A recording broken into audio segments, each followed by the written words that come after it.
John Alganda here today with the Greater Than Ever podcast, where I bring on special guests from athletes, coaches, and people inside and outside the fitness industry. I learn about them and their history, and with them successful, and how people can learn from them how to be greater than ever. Starting by a conversation, she's an IFBB Pro. Originally from the UK, growing up in a Middle Eastern household, her pursuit into doing sports was something that was a little strict at first. But as soon as she realized that her passion was her purpose, that was something she decided to pursue. Originally going to university for biomedical sciences, she finished up her degree, but she turned into bodybuilding as something that her hobby, as something that she wanted to make a career out of it.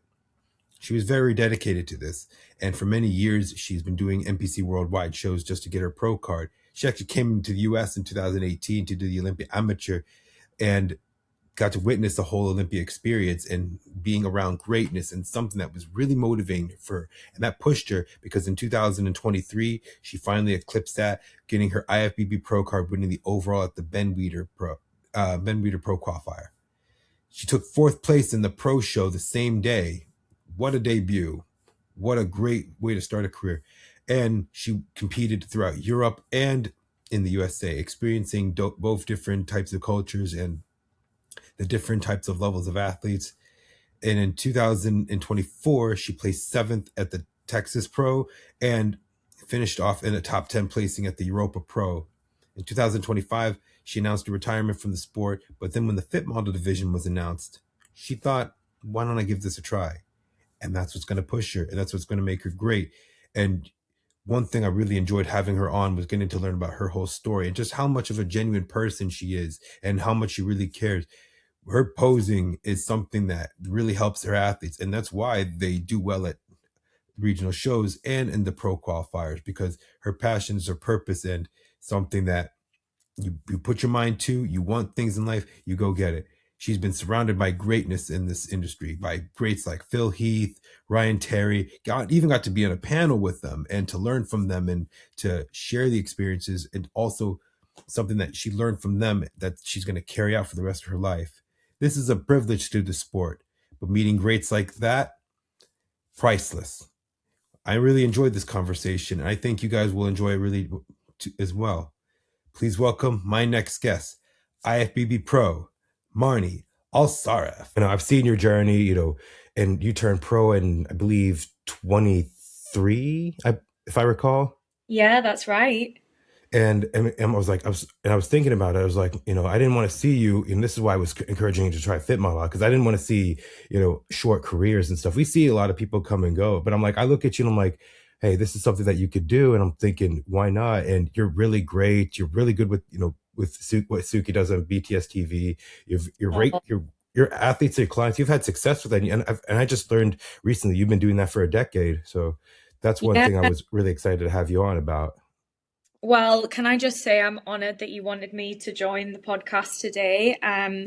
Of course, I'm a big fan of yours as well, and like everything that you do for Bikini and Fit Model, because the girls work so hard, right? And I feel like over the last couple of years, we have all come together, like in the media side of things, to really just draw more attention to the divisions and learn a little bit more about the women behind the athletes, if that makes sense, and just hear a bit about everyone's backstory and where they're from, where they've come from, and the journey that they've had, because everybody's so different, and that's what makes this so special. Like, honestly, all the girls that I've been able to meet and connect with through Bikini Insider it's really filled my cup over the last year. It's been such an incredible opportunity, and now I'm doing like the in-person interviews, and to be honest, John, it feels weird that you want to ask me questions, because I'm usually the one asking questions. I tried. This is going to test me. I've tried, I got my media pass for the Arnold, and I try to interview, some of the athletes that, do coverage, but I would like to do more of that. But it was just hard, with how many people were attending on Saturday. So I got to do what I could. And I was happy to meet as many people as I could and interview them, to get to know about them at the Meet the Athletes and their things. Even though if it was like a short or a good 2 to 3 minutes, it was like me getting to know about the book. Cause I see like a lot of them like get to the point, like how much training, like You're like, who do you want to thank? I'm like, that's it. Get to know Yeah. about them. Talk about their journey. Talk like get to know about them. I mean, everyone comes from a different background. I think if people understand where someone came from and they could go and they can relate to that. And I think because a lot of the things now is like they see instant success, they see them famous, they see like that, but you have to see like there's years of work of this. There's many years of like having to go. When we start out, we don't know what we're doing. Like if we're just trying to make ourselves known, it's just like we're being honest. Like I think the people who are real in the industry are like the ones who are saying what they're going through, and they're not just like putting something Yeah, out on display, or you only see them one time a year. But exactly. and that's Yeah. kind of what me. I was like, they cover too much on the open and classic side of things, and now men's physique. Why don't they talk about one of the most popular divisions right now, and what that has grown for? I think now 17 years that we've had bikini. So Yeah. and now we're having fit models, so where people can go and do something when they start out. So this is great to see people's journeys. You know, we're having that younger audience like bring into people into the sport. And I know kind of like the NPC, it's like the numbers have been kind of low lately, but how do you grow it? You have people like that that can inspire people, and you'll grab more attention to the sport. And that's kind of what I wanted to do. Yes, I am a classic physique competitor. Yes, I love the division a lot. It's my favorite one. I mean, I love posing, and I'm like, this is what I love bikini, because they put effort into their posing, and you know that's a Yeah. lot of work to just do that and display that on stage, even if it's for a brief 10 seconds to even like 45 at most. But it's a body of work, and I like, you know, and it's the whole journey that is what matters, not the success that we see. It's the whole, it's a life journey, you know, having the ups and downs. Not everybody came from, you know, a spoon, like a silver spoon in their mouth. Some people had to work their way up to get to it. Some people had that privilege, and yes, but everyone comes from a different background. But I wanted to kind of learn about you and your beginnings. So Yeah. you're originally from the UK, right? You're originally from the UK, born in the Yeah, UK. I was born and raised in a city called Newcastle. So, for those of you guys that maybe are not from the UK, because I know you have obviously a lot of US and Canada listeners on this channel, Newcastle is not near London because everybody's like, oh, you're from the UK, you must be from London. No. So, Newcastle is actually right at the top of the UK, and we're pretty much neighbours with Scotland. So, that's why like when you guys might hear me talk versus Kerry, we do have like quite different accents, similar to like in the US. I suppose each state has their own little twang of an accent from different places. So yeah, I'm from the northeast of England, from the UK, and I'm actually half Iraqi, and I know, I'm sure like I've seen you say that are you half Egyptian?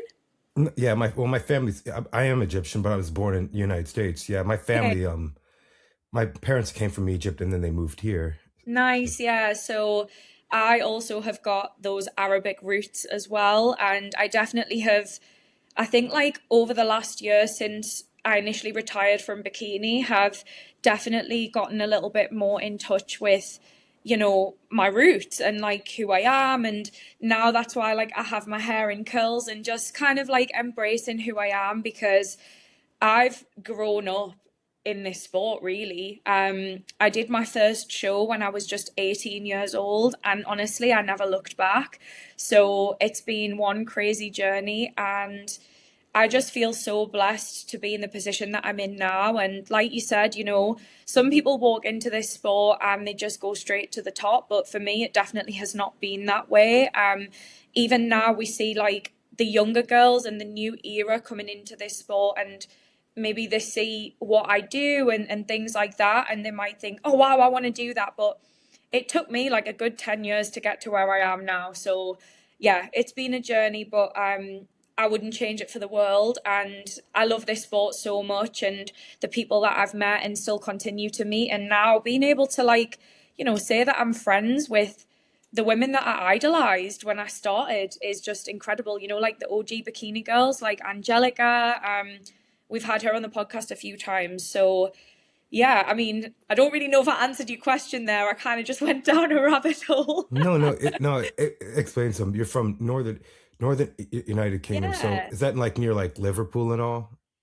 So I actually went to university in Liverpool. So I lived Okay. in Liverpool for 4 years. And then now I'm back in the northeast. So we've got like Newcastle is kind of like right at the top. And then you go a bit further down, we've got Leeds, Manchester, and Liverpool are kind of like adjacent to each other. Then Birmingham further down, which is obviously where the UK Arnold's was just held this past weekend. And then you're like in the south. So that's like London and places like that. But I mean, I travel quite a lot, of course, with being a full-time posing coach. So, you know, I get asked to do workshops and things at various different gyms around the country. So I'm kind of like here, there, and everywhere, going to watch clients compete and stuff like that. So yeah, I travel quite a bit. No, that's great. And you obviously grew that for many years. And even when you were an amateur, you were doing posing seminars and you were being a posing coach at the same time. So wanted Yeah. to kind of get into competition history. So when you initially started, I know you come from a Middle Eastern background, and I get it. Like, you don't see a female Egyptian girl in the pro league or because I feel like the societal norms and like what's acceptable, and they don't allow exposure. Like, oh, some people would say, oh, the Olympia could be at Dubai and it would be great, Yeah. because they could make, yeah, the men would make more than probably what they pay out, probably even more. But it's like women are not allowed to expose themselves. That's another thing that would hurt them, because women help grew the sport as well and brings that traction. I mean, not everyone's, I mean, yes, open men is the main attraction, but um looking in the Middle East, you don't see many from other ethnic any people from those countries Sure. in Yeah. in the on the Olympia stage, or in the maybe some in the pro league, but in maybe some in the NPC, but that's very small number. I think, I don't know if you remember her, Narman Asraya. I certainly do. Yeah, Yeah, that's like way back. That's a throwback, isn't it? And she was yeah, someone that I always really looked up to. But you're absolutely right in saying that, John. And honestly, I don't know if there is another bikini athlete or fit model that does have Iraqi roots.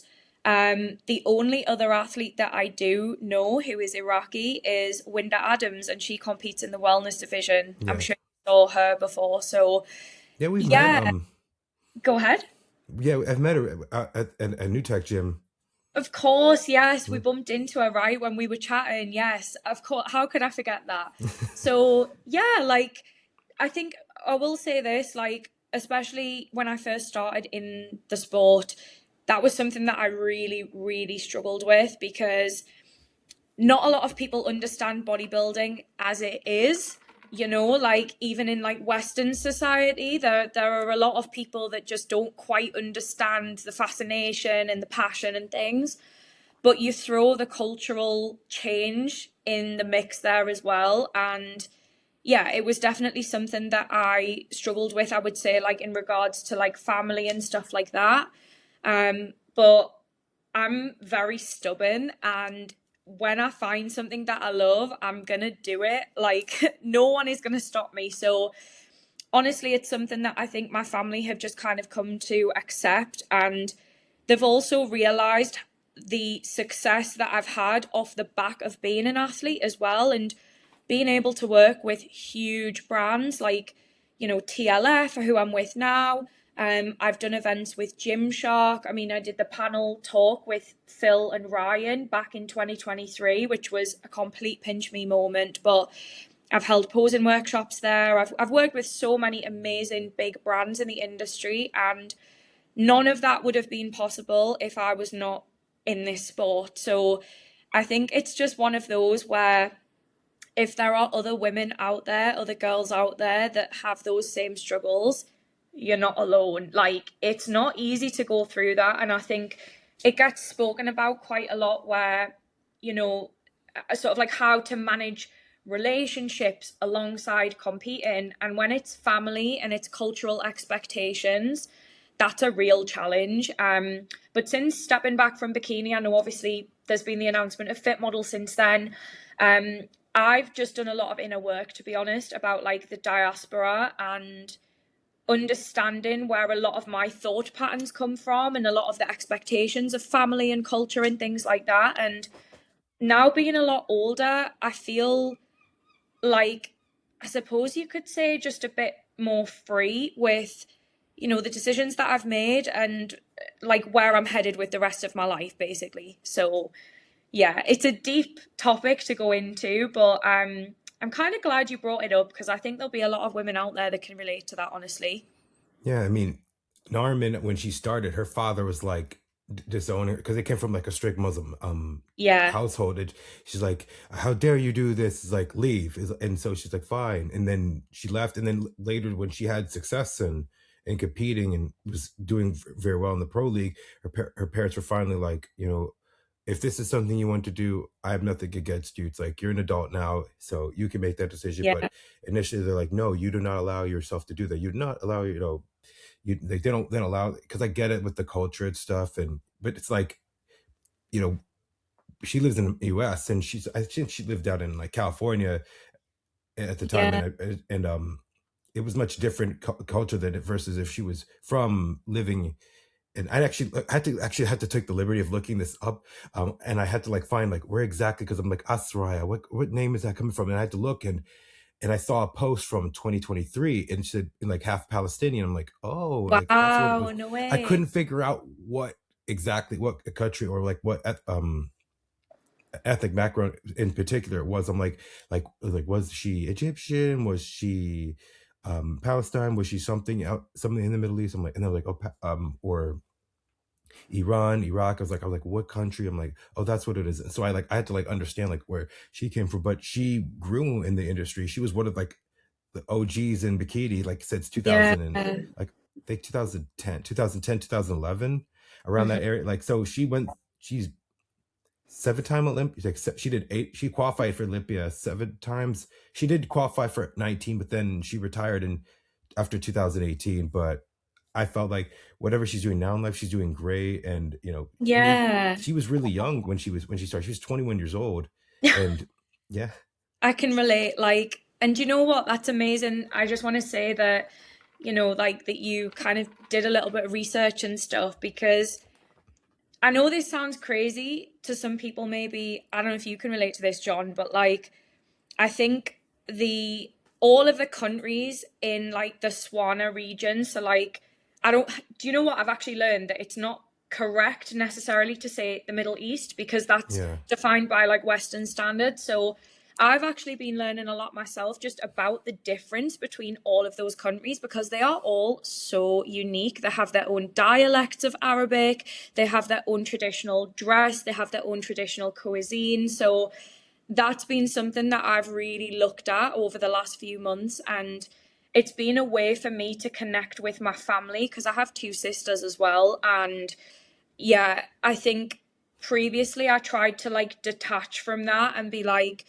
I don't want to be associated with it. And I mean, I competed as a blonde for 7 years, and I know that will shock a lot of people who have not known me through that era. But I did actually write a post about this when I was talking about wearing my curls and stuff. And it's been really amazing for me just to kind of like, yeah, like just come back home to like myself and like the blood that's running through my veins. And it's something that I'm really, really proud of. And, I think it is hard going through the maybe the family expectations and stuff, but I mean, we're here now and I'm doing fit model, so the journey continues, I suppose.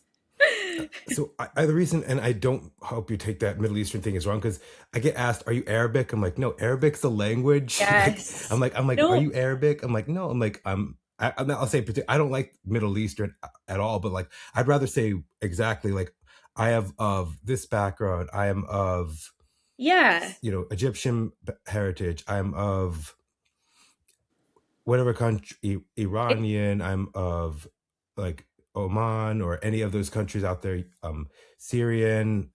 I mean, I look at it like it doesn't matter. Like, this is IFBB Pro League, yeah. International Federation of Bodybuilding Professional League. You find it like, I mean, you look at our Mr. Olympia winners. You have a guy from Iran. You have a guy from Mm-hmm. Egypt. You have one from United Kingdom.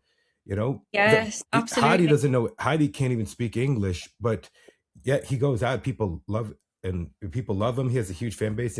Big Ramy, when he started, he didn't know much English, but yet they got like, it doesn't matter what country you're from. You got to. Absolutely. This is why I love the IFBB, NPC, and UFC the most, because they don't care what country you're from, what language you could speak. You go out perform. Your Miss Bikini Olympia winners are all, most the past ones have been NPC worldwide athletes. Maureen, Yeah, Laura Lee, Jen of Dory, course. Issa when she won, no one word. I and she know, was it's only 22 years incredible. old. Yeah, So yeah, and we've grown internationally. Back then, if you looked at 2017, when we had like 33 girls in bikini on stage, it was mostly how many times I kept hearing from the USA, from the USA, from the USA, from Brazil, from the USA, from the USA, from New Zealand, from the USA, from the USA. Like we've grown so yes, much, and we have different regions that are great at certain divisions. Like you have Latin America with wellness, you know, the now Germany is doing very well with figure. Half the girls are qualified are from Germany, and Rhea's originally from the UK but lives in the US. And now we have fit model with Asia, so it's like in New yeah. Tech and South Korean, Freedom Athletic, and they said we'll give you something nice. I'm like, oh, cool, because you like my channel. Like, but we've grown so big. So I don't look at it as it doesn't matter where you come from. Like if I have an athlete from Brazil doesn't speak any English, I'll let me know what your number is. I'll tell you what number if they call you out, so you won't be on stage. So if they say 42 and they don't like number 42, that's your number. I'm gonna be in that crowd going 42, like meaning I 42. love that. So I learn at least 10 words in their language to like a day so I can understand, I could speak with them. So I Yeah, took 3 years of Spanish, but I look at it how we've grown so much. So it doesn't matter where you come from, you go on stage, you perform. If yes, you could speak English or not, like as long as you know your number, as long as you like, if they don't know you by your name, know your number in English. And if your coach is there for you, hopefully they're gonna yell your name so you don't miss your call out. But 100%. I I was look at just it gonna with say, yeah, oh, sorry, John. I was go just ahead. gonna say, like, as you were saying that about the fact that the IFBB and NPC worldwide has grown so much, I think because it's been such a long journey for me personally, not only is it like me realizing that I don't need to fit a specific Western mold necessarily in order to do well, I've actually done the best that I ever have. The more in touch with my own self I've become. And I think that's partially down to like maturing as an athlete, but also just like growing up in the sport. Like I say, I'm not the same girl that I was when I first started competing at the age of 18. So yeah, I think it's amazing to feel like you can step on stage as like your authentic self. And yeah, we have a uniform for stage, we have a certain look that like is best for us. But I think we even saw that really when a lot of the girls with curly hair started wearing their curly hair on stage. And I'm not saying that I will do that, but the women that, have like the afro hair and stuff. And I just think they look absolutely beautiful on stage with that natural look. So to me, that's amazing to see and to be celebrated. Yeah, I mean, I was thinking about it. Like I remember when Jen started out, she was straight hair, and then Yeah. now that she would with her curls. Phoebe, same thing. She was straight hair, and I called her.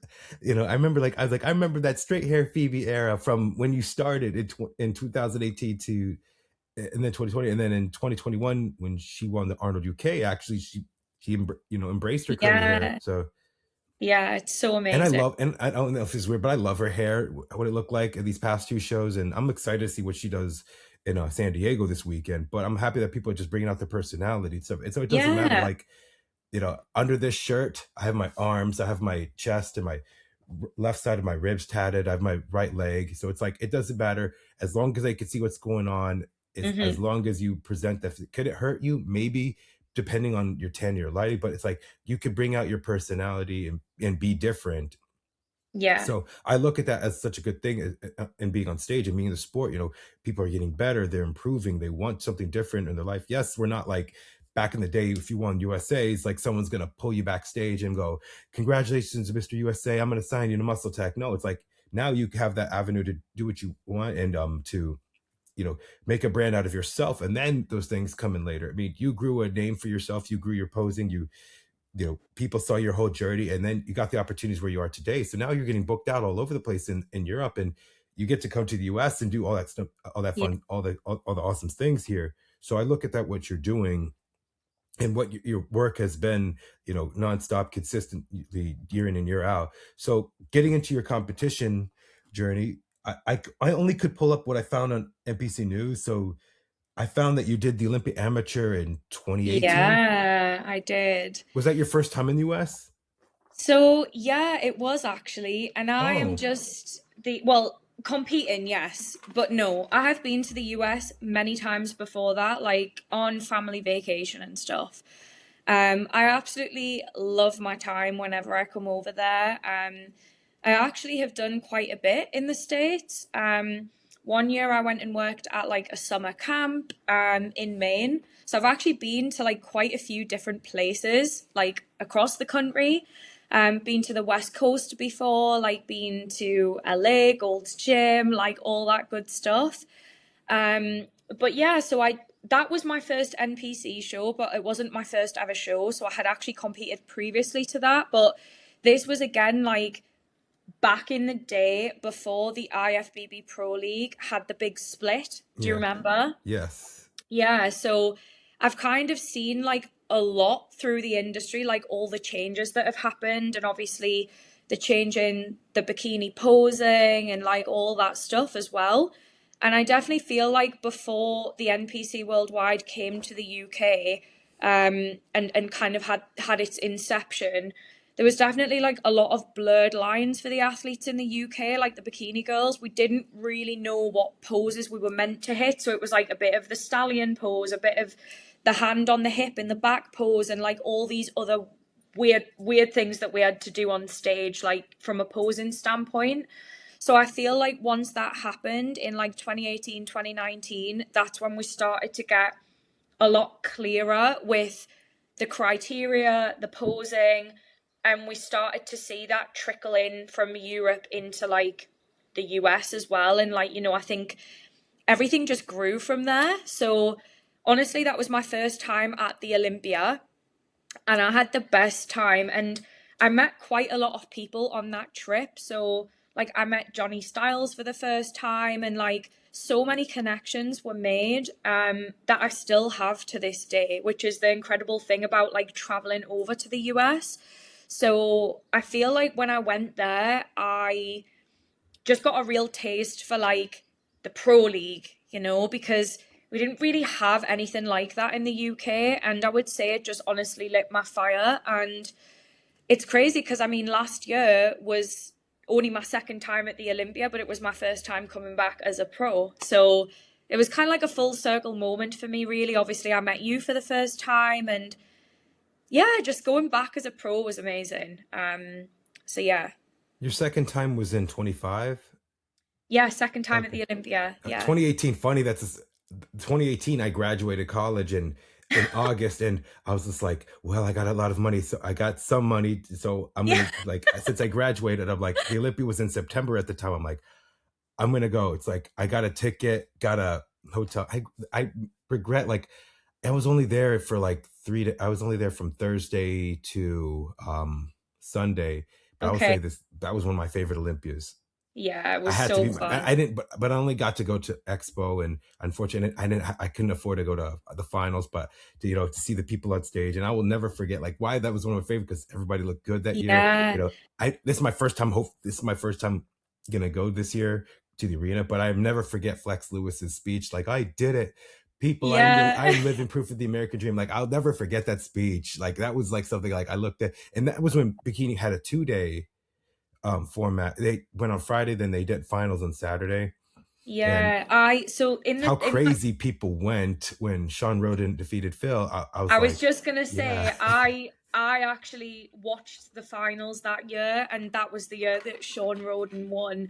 And I remember like that was the year that it was at the Orleans, yeah. and they had like the big stickers on the elevators and all the athletes walking around the hotel. Oh, it was so amazing. And maybe there's people that watch the podcast that haven't made the trip to the Olympia yet. Like, you've got to go, because it's so motivating, isn't it? When you get home, you're like ready to just crack on, get in the gym, and it's the best.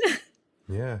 I mean, I love going to it every year. I mean, the Yeah. thing is now with like, and we're gonna get into a topic about that. The thing is now it's a lot just to be in Vegas, and it's like a lot of, and it's Yeah. now they're changing the format to where now they're swapping classic and fitness. So it's just like how many people are on the stage. So that's one thing that I think they're trying to do very well with, and they're trying to navigate it. And I think that they're working together with the Pro League and the Olympia to make it work and do it very well. But listen, I'll say this: the Orleans is great because the athletes have so much space backstage. You could sell more tickets. I think, and I've said this multiple times. It's like, Saturday always sells out, and it was great to be in the performing arts theater, like the Planet Hollywood, the Zappos Theater, Resorts World Theater. Did you get to go to the finals? Um, I didn't actually, but I mean, I hung around outside and got to see Maureen with her trophy and flowers, and obviously all the athletes were coming out afterwards, which was really nice. And Derek Lunsford, Ronnie Coleman came past as well. So yeah, it was good fun. Yeah, I mean, I think because we've outgrown it, we've gotten too big. So now it's like it's Yeah, not bad that they're going. People say the Orleans is a little old. Like, no, it's like it's great because we have more space. You could sell more tickets. yeah. There's more to do. It's great that it's not the host hotel because it smells like cigarette smoke. So that's what I'm happy that. Hey, look, yeah, like it's like someone asked me like, why don't they have it? Why don't they have it? Why don't they have the finals in the Orleans, like the host hotels? Like, you want people to walk around coughing and hacking, they'll get sick and they'll look Yeah. bad. So the Palms is great because they have microwaves. It's almost like a condo. Oh, really? Yeah, Okay, so good. people have to buy microwaves or rice cookers, spend $30 to $100, and then they can't take Yeah. with them back home. So it's like I have to make sure my food's good. It's like I can't take this with me. I got to abandon it. It's like, well, now it Yeah. actually comes with that. So there's not that hotel where it's like only one microwave on like one floor and everybody has to wait. But so I'm looking Mm. at the benefits of the athletes. So I really care about the athletes looking good. When Yeah, they of come out, course. everybody looks. I don't want them to look stressed out or like not at their best. When they come out, like you go to the Arnold, everybody looks so fresh. They look like ready to go. They're energized, and that's one thing I wanted to see out of that, and is to see the best people come out on stage, like with energy. Remember why everyone in that Bikini Olympia 2018 looked good? It was in the morning. They were like Hmm. ready to go, and I was like, wow. I was like, I was there just like outside. I didn't have VIP, so I was just outside, see the ground. I got a good like seat. I got a good like view, just outside the fence area, just seeing it all. And Yeah. I remembered everyone went up. Norman went up. Ramina went up, and then this was Laura Lee's Olympia debut. When she went up, I'm like, I look back and all these girls were screaming. I was like, who are Oh, these girls screaming for? wow. I'm like, it's like, oh, is this Laura Lee? Is this the one everyone keeps talking about? Like, hey, she looks great, and like That's that's one thing I crazy. want to see, and I want to see the best out of everybody, and that's what I hope to see. Even with my clients, I want to see the best out of them. I want to see the best out of. I'm not against anyone's team. I'm not against any of that, but it's just like I want to see the best athletes. I love to compete. That's something I like. That competitive nature in me. That's you Hmm. go to Olympia, it's motivating. Like, man, I want to get back into it. Go to the Arnold. Oh man, I got a lot of work to do. Yeah, I'm not ready for a national level yet. It's like, so, um, going back to your competition history. So that was your first time experiencing it, and then fast forward to 2023, at the Ben Hmm. Weeder, you went Yeah. against 30 girls, and you were the Did I best one out really? of. Yeah, I actually like counted how many people total. I think there was about 6 classes. I counted how many Uh, people total. yeah, Six or maybe class A to H, no? A B C D E F yeah, H. eight Yeah. classes, but Yeah. you were the best one out of 30, and you had to win the overall to get the pro card. So that's hard to do. That's why I appreciate those NPC Worldwide athletes. It's like I got to win the class and be the best one out of everybody. So Yeah. you were the Do you best one out of know everybody. do you know what is so cool though, John, about that show is that one, it was on home soil, right? And it was in the same venue that I had won my first ever overall regional in 2021. So it was the same stage, same place.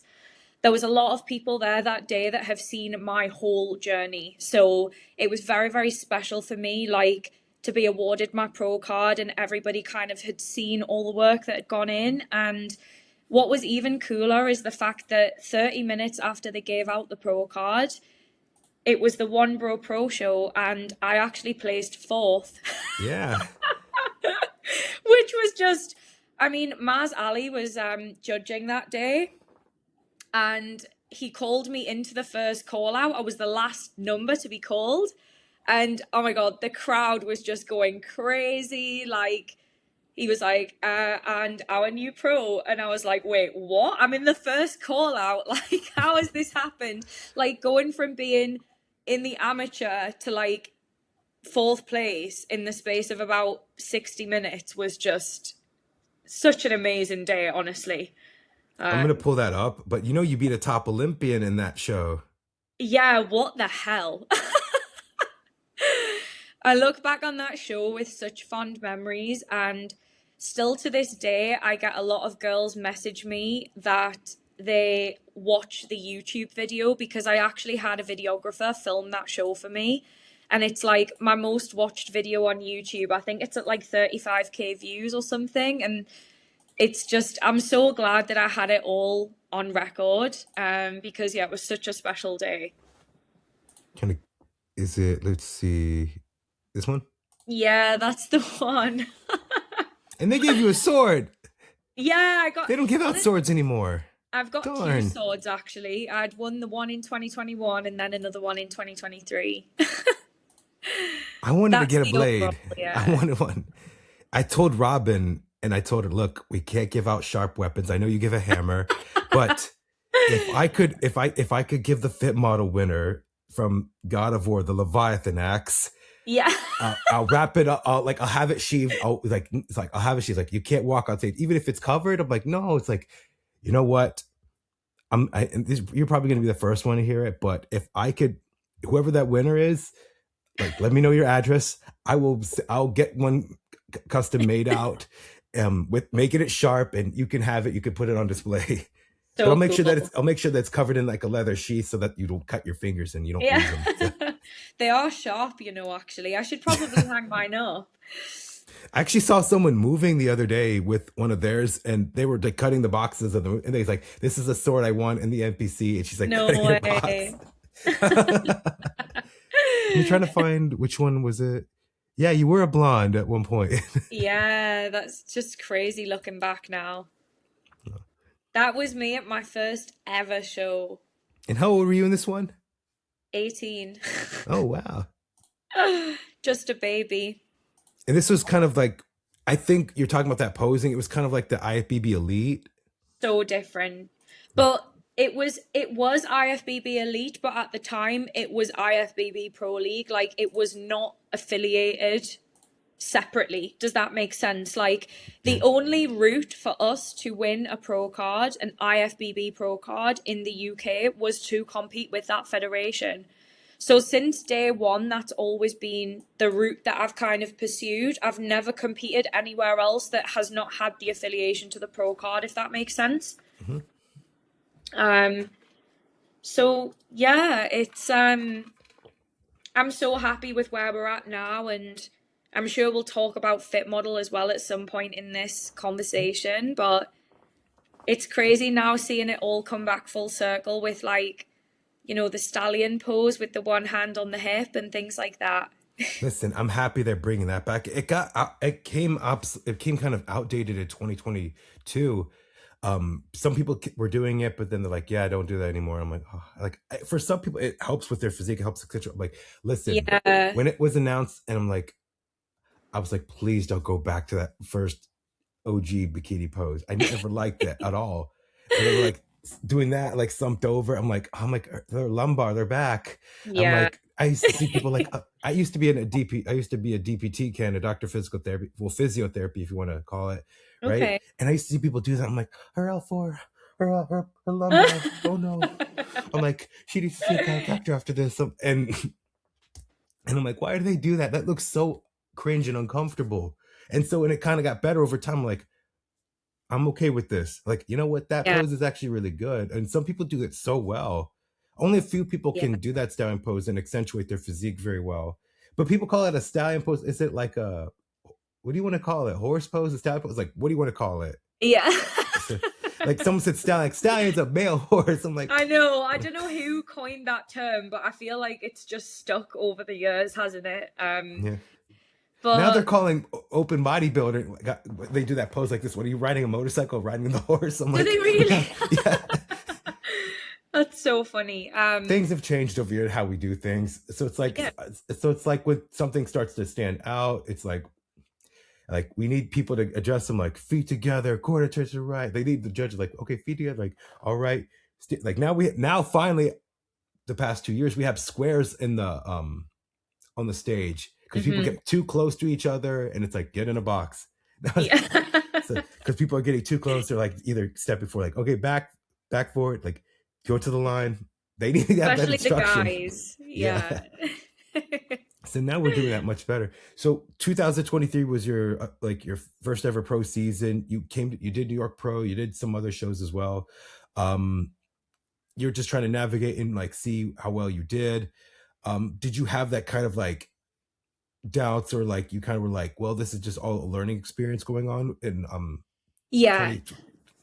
Yeah, 100%. So honestly, like when I won my pro card, I was already kind of thinking to myself, I want to just jump straight in because one, it's been an absolute dream of mine to stand next to the best athletes in the world. So at that show, I mean, it was like Amy Delgado, Vanya, like all these amazing athletes who I've looked up to for such a long time. Even Ashley Kay as well. I'm sure she did the Pittsburgh Pro Yeah, that Pittsburgh, year. yeah. So to me, that was, I felt like a first timer again when I was backstage, and I'm really, really glad. I've always been quite a like ruthless person. I think like I will just jump into things and then figure out later what I'm actually doing. I like to push myself out of my comfort zone, which I guess is how I've come into like all the media things as well. But for me, it was really, I wanted to put myself in a US show, and they were like literally 4 weeks after I had won my pro card, because I won the pro card in April, and then obviously Pittsburgh and New York were in the May. So yeah, I signed my contract. I went over. I knew that I was not going to be in the mix, but for me, it wasn't about that. I wanted to see what I needed to work on rather than shutting it down or going to a show where I wasn't going to be against that caliber of athlete. So yeah, we went to Pittsburgh and New York, and I don't think I came last. I think I came 14th in Pittsburgh. So Yes. I'm like, I'll take it. But I In was an very, Olympia very style hurt now. lineup, that's actually a good thing. I mean, my posing was terrible. I was very nervous because that was back when Pittsburgh used to be at the Wyndham Grand. So it was not at the convention center. And I remember getting on that stage for the first time, and I felt like the judges were a mile away from me, and the whole room was blacked out, and there was like a little spotlight on me, and I was like, ah, like this is really, really scary, because you've got to think, like, again, the stages that I had been on in the UK, like we'd had the UK Arnold Amateur in 2021, which I did, but other than that, I hadn't been on like a big stage, not like the stages that you guys have in the US where like the national shows and things like that. So I do think, actually, just reflecting on that now, it's coming into my head. I think that when we look at like the US girls versus maybe the European girls, we do have big stages in Europe, but I think that the US girls maybe sometimes do have a bit of an edge when it comes to the US pro shows, because a lot of the pro shows, they also have like the NPC shows on the same stage. So I guess you could say that those girls have got a bit more stage time and experience stepping in front of a bigger crowd and a bigger judging panel. But I mean, Pittsburgh, obviously, it's like Sandy, Tyler, Steve, everybody was on the panel. So I'm glad I did that, because then when I came back for like a proper full pro season in 2024, it did not feel anywhere near as nerve-wracking as how it did in 2023 when I was a rookie. Yeah. And so in 2024, you did, let's see here, you did Texas, you did Nashville, and you did Europa Pro. Yeah, that's So right. you said your favorite look and your favorite like physique you ever brought was Texas, and I could see why, because like look how happy you were, Oh, um, yeah. and you were going against the Miss Olympia, the former Miss Olympia Issa, and it looked like you were like in your element, like how well you were posing and doing everything. So I was like, man, that physique, like if it, I looked at it like if that was improved upon and just a little more muscle to it, I felt like, man, this is someone who's going to be in a top three in a show that she does. I felt like you always Really? had that. Yeah, I looked at that like if it just had more to it. Like you're only 5 feet tall. I'm small, yeah. Yeah. I'm a class A girl. Yeah, but it's like I feel like if you just added just a little more with also because your posing is like your posing and presentation is phenomenal. I Thank felt you. like just a little more to it, it would have been a top three or even possibly won a show. I honestly think that when I look back at it, and if I pull it up right now, but I could see what needed to be improved upon because I was like, man, that's what I see. Like I see so much potential, and I'm like, man, I don't want to see that like all that work mean nothing. And I mean, Marnie, I feel like you had really great physique. Like it looked amazing. Everything about you. I love the pink suit. It works well for Yes, we you. love a pink suit. It's my favorite. Yeah. Honestly, everything that day was just perfect. Like I couldn't have asked for more. And even though I just missed the first call out, I think Tyler pulled like six girls into the first call out, and then I landed in seventh place. That was a big leap for me to come from like 14th, 16th the year prior in Pittsburgh and New York to then like, working my way up. Granted, obviously, Olympia champion, we had Issa. It wasn't like, Ashley and Amy and all the others there, but I felt so confident that day, and I feel like everything came together perfectly. My tan, my makeup, with my glam, my hair, everything, the posing. Like, I got my videos and pictures back, and I was just like, "Oh my god, I can't believe it!" And that for me was like, that felt like a win. I say that a lot about Texas. I think to me, it's a great example of like, you can bring your best physique and not get the place in, or sometimes you can get the place in but not be happy with what you presented. And to me, I would much rather be happy with what I presented. Yeah. So yeah, just incredible videos, by the way, as well. Like, I just feel like in Texas, they do such an amazing job at putting on great productions and great shows. And I think that really did add to like my experience and the fond memories that I have of this show. It was just brilliant. I mean, obviously they had all the divisions there, and they did like the open weigh-ins as like on the live stream, and I even got interviewed for NPC News Online, which I was like, wait, what? You want to interview me? I'm a nobody in this lineup. So it was just really good fun, and like, worth the travel as well, because obviously when we come from Europe or the UK, it's a long journey. Like, we're talking like door to door, probably like 15 to 20 hours of travel. It's a lot. Yeah. So, But I will yeah. say this, I really like this here, and I was like, man, like if that was, I always thought like you could have done very well in bikini. So you did Texas, you did Nashville, and Yeah. then Europa was your last show in bikini, and then come forward to this year. Was it earlier this year or was it last year? You announced that you would stop competing. It was last year. So it Yeah. was February 2025. So I did Texas and Nashville in August. And then the reason that I did the Europa Pro is because it was on home soil. And I am a big, what's the word? Uh, like, Home I'm, I, mat, home mat. I want to say that, like, I'm a big believer, that's the right word. I'm a big believer in supporting UK bodybuilding. I've always been like that because that's where my journey started, right? And, I have a lot of incredible clients that are from the UK as well, like all my posing girls. I do have internationals as well, but if there's a show in the UK, I like to try and do it if it lines with the schedule. So, to be honest with you, the reason that I did Texas and Nashville is because I was like, right, I'm going to do the UK show. What is falling either side of that? And so that's why I was like, okay, let's do Texas. Why not? So when I did the Europa Pro, that was like towards the end of September, I think, by that point. And to be honest with you, my placings got worse as the season went on. I did like my best in Texas, and then Nashville, I actually got sick between shows, which wasn't great, but I had already committed to the shows. I had signed my contract, all my travel was booked. So I did Nashville, and then we had a bit of a gap.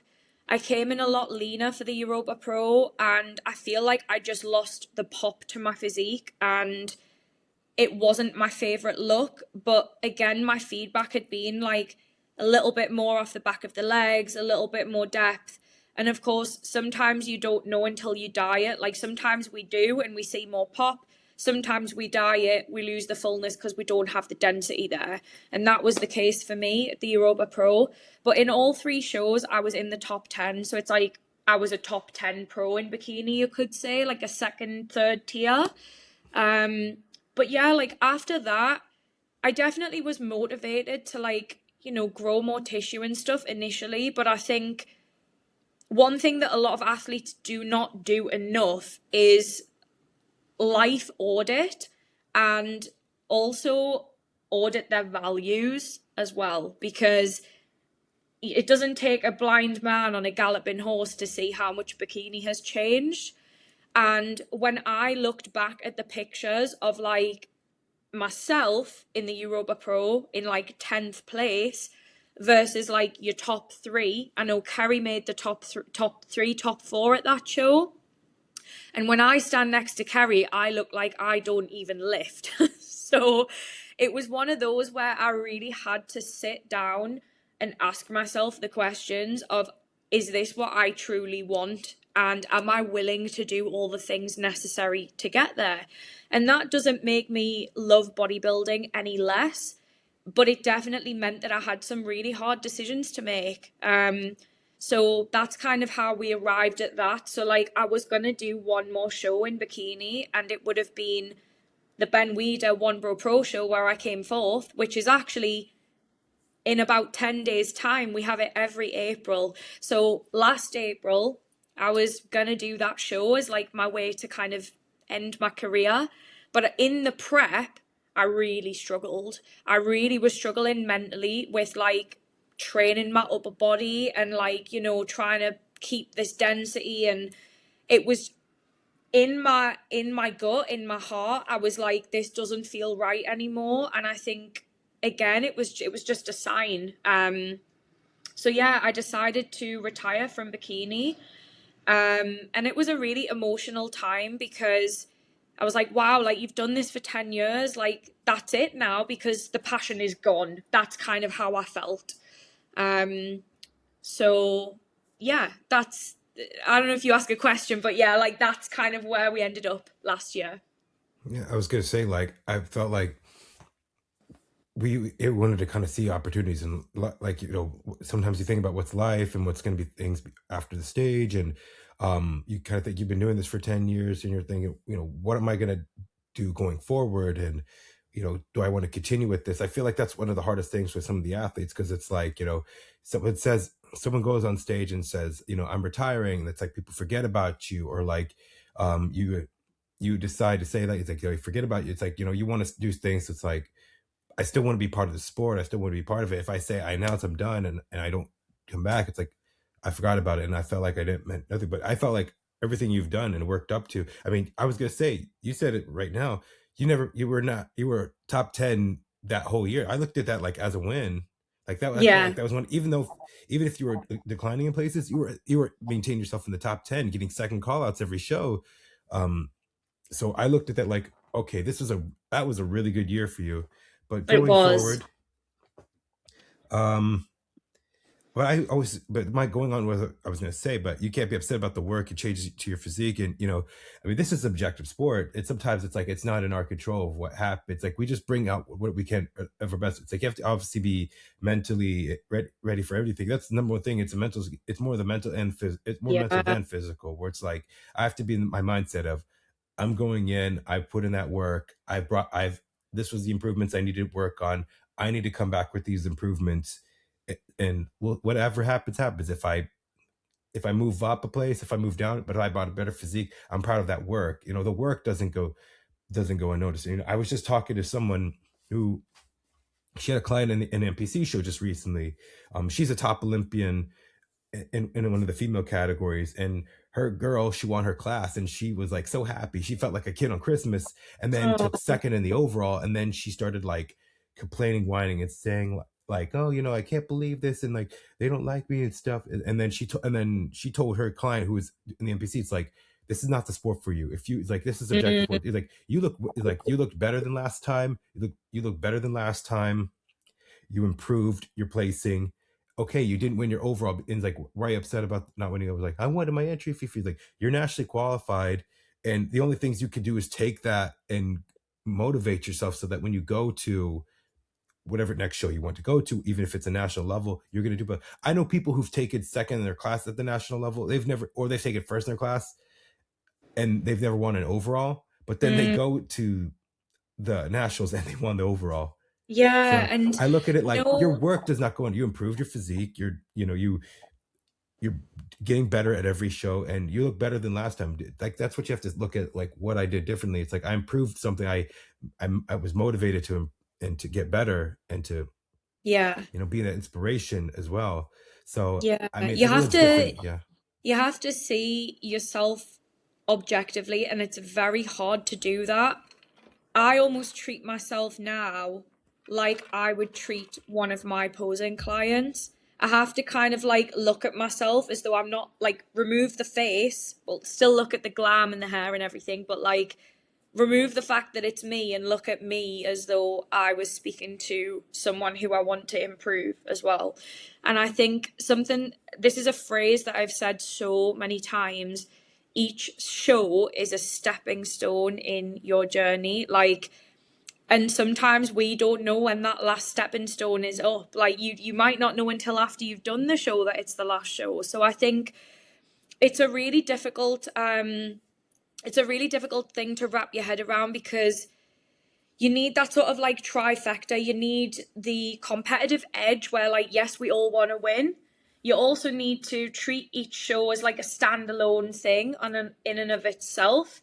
And you need that element of self-development towards a physique that you love, even if like your feedback is this, that, and the third.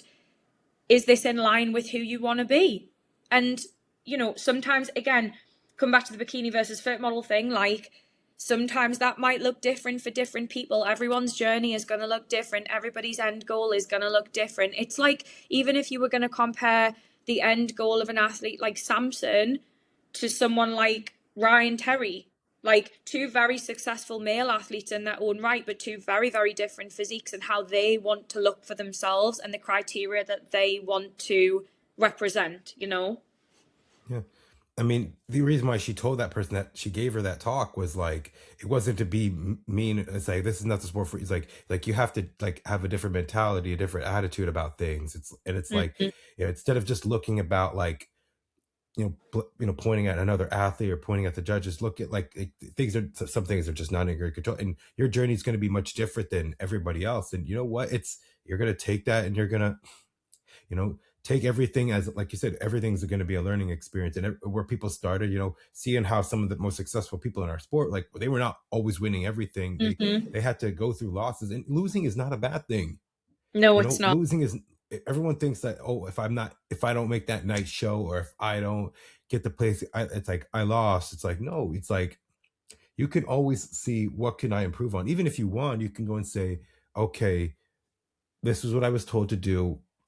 What could I continue to improve upon that and not overdo it? So I always look at where, like, if I'm going to do my first NPC show this year, hopefully, I'm going to look at it like, okay, this is how I landed. If this is what I got to do to improve on this, what do I need to come back with, so that next time I'm doing something, or just in life in general, what is something I learned from that, and what is something I can continue to progress and get better at, and you go from there. So Yeah. let's see. You talked about, this is some questions that I got asked. You talked about dreams of moving to the USA. Was that something you still want to do, or you kind of feel like you still want to be in the UK? To be honest, I don't know where the heck I want to be at this point. I feel like I'm ready for change. I even considered maybe going to the UAE, but obviously at the moment there's a lot of things going on in the world, a lot of Yeah. scary and horrible things. And right now, for me, my my business really is here. I help so many women in the UK, and I run a lot of workshops and stuff, but my goal actually this year is to come back to the States because I just love being out there. I try and come like once a year minimum. So who knows, maybe I'll get to spend a bit more time there this year. And I absolutely love being in Texas. I just think like over there, the gyms are incredible. And like I know a lot of people there now who I've met obviously through the sport. So yeah, we'll see. Yeah. I mean, listen, I've thought about this. I think the Olympia could, if the Super Bowl of the NFL could travel to different states, I could see the Olympia in Texas. I think Freddie, he runs a great show. He had a black backdrop, by the way. He has Fit Yeah. Model. Just saying, not trying to push that on you, but he has Fit Model and Bikini, and He's everybody already looks been so good. messaging me about that. Yeah. So, and he's like, we got to work. He told me we got to work on something because you're really good with the athletes. I was like, oh yeah, that would be a great opportunity. So coming to Texas, Yeah. like that would be a great thing to do. But I was also thinking, what are your thoughts on this? Like the Olympia, I mean, the Olympia's been in, it used to travel a lot, but it used to be in other states because back then, because I Mm. felt like how much there were less competitors and like 75% of the athletes are US, but like, I mean, Vegas is expensive as it is. I was thinking, why don't they have it at Arizona where the Olympia headquarters is? Like they would save Yeah. $100,000 in travel taxes just to move everything from Phoenix all the way to Vegas. But I'm thinking if you had like they're growing a gym environment there. They have the arena where they have the Rising Phoenix. So it's just like if you could just find ways to get the venues and stuff, I think it'd be a Mm. great thing. I mean, having it in Texas. They call the Texas Pro the Texas Olympia. Yeah. I could see that happen. I think it has to be in a bigger state, and it has that kind of. It has to be a city that kind of has that like gym environment. Mm. Vegas is the entertainment capital of the world. Like you go to Orlando, right? I don't know if you didn't go to Yes, I Orlando. have. I didn't go to the Olympia when it was there, but I've been to Disney World many, many, many times. I'm a big Disney fan.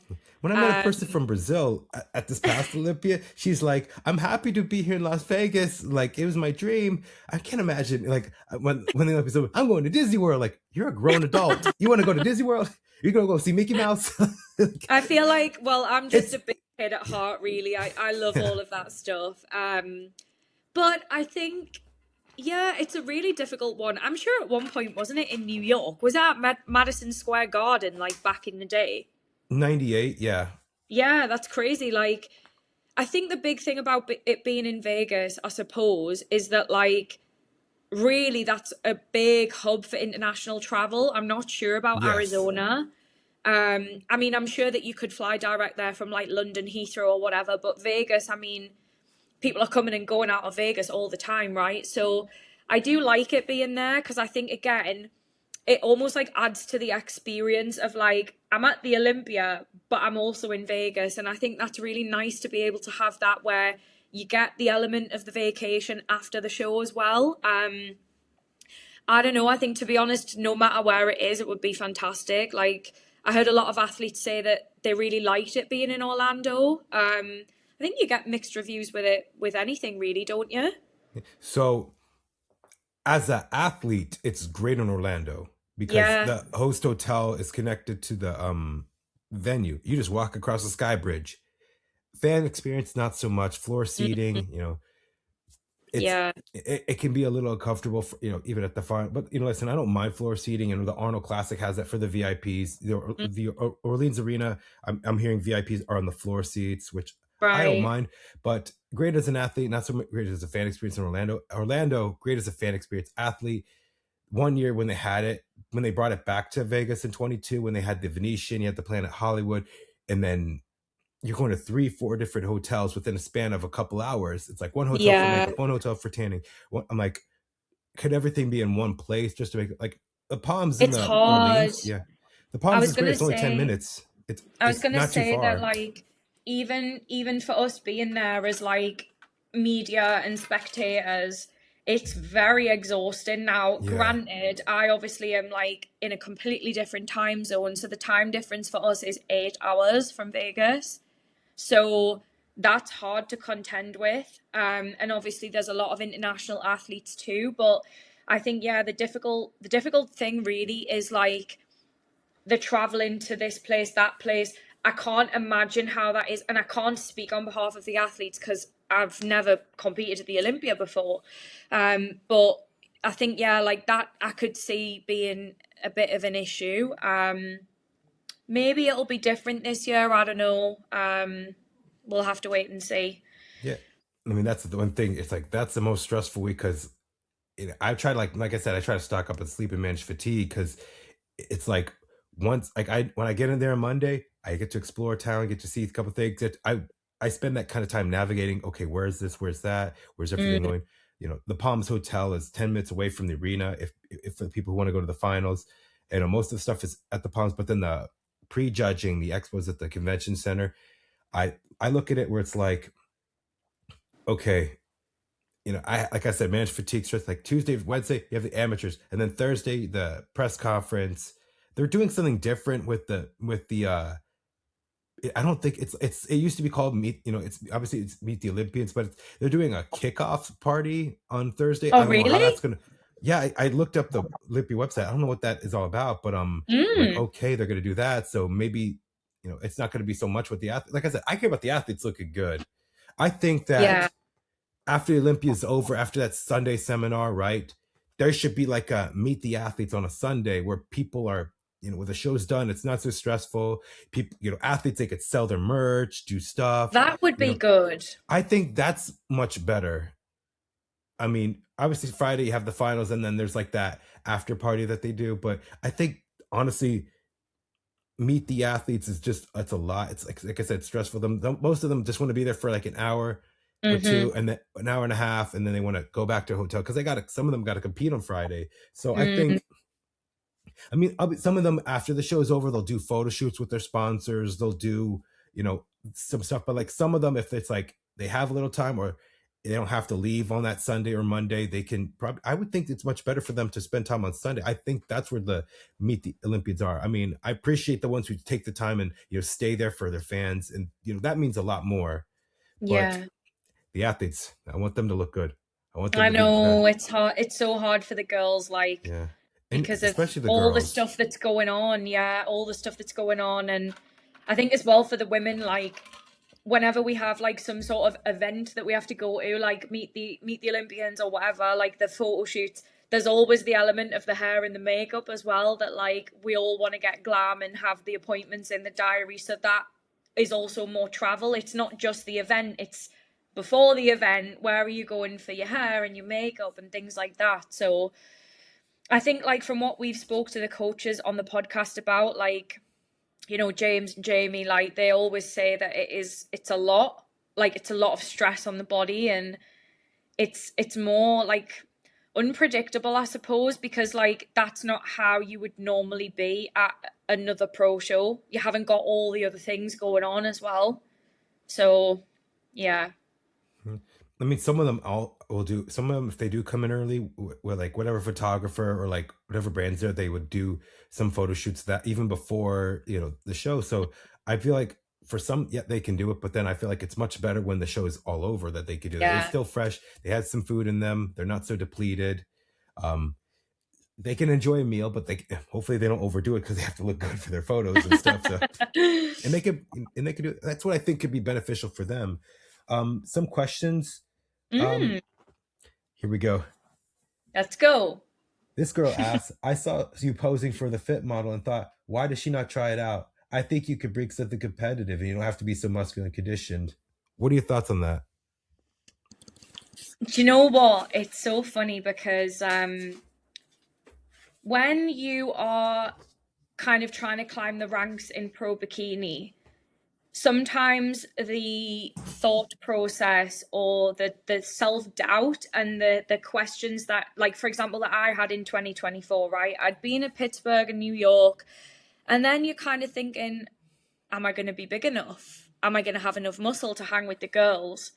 And that was always kind of in the back of my head. Whereas now, because I'm doing fit model and I've got absolutely no idea where I'm going to fit in the lineup, it's the opposite. I'm like, am I going to be small enough? Because it's one of those where obviously you have got quite a big differentiation, I would say, in the level of density and the level of muscle. In the fit model pros, like there's some girls that do carry a little bit more size, a little bit more shape, and then you've got like maybe the more slender girls. So I definitely think that I'm like towards like the upper end of muscle for fit model, but again, my training has changed so much since I retired in February last year.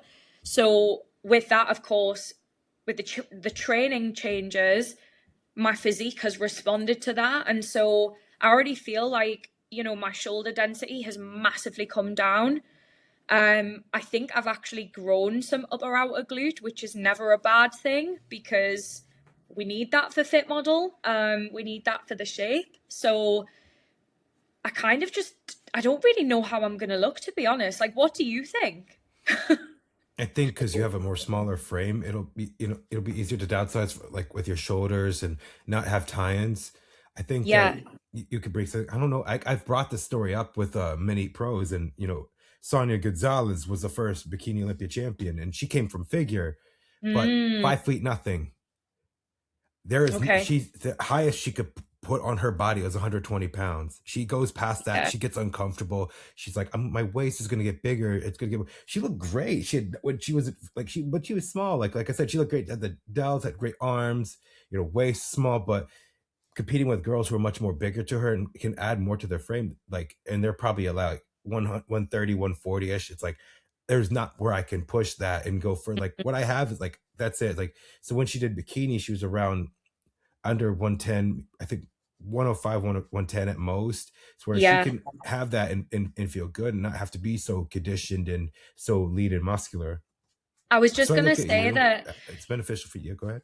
in bodybuilding as a sport, like in bikini, I was kind of, you could say that I'm like crafting and sculpting a physique that I want and building a physique that I want.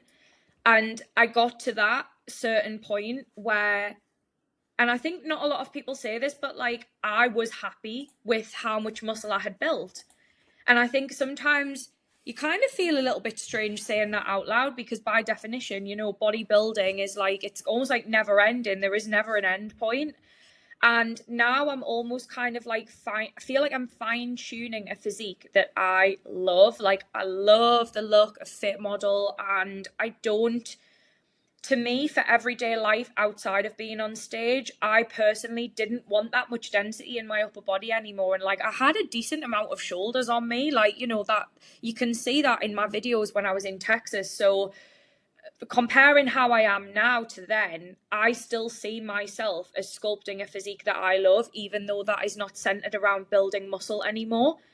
So it's kind of, it's a weird thing to talk about because, well, I know we've had Becky Clausen on the podcast. She's a regular, like on Bikini Insider, and she went through something very similar because she did figure and then she, you know, went down divisions as well. And there's only a select handful of athletes that can relate to that, I think, whereas most athletes want to move up a class, right?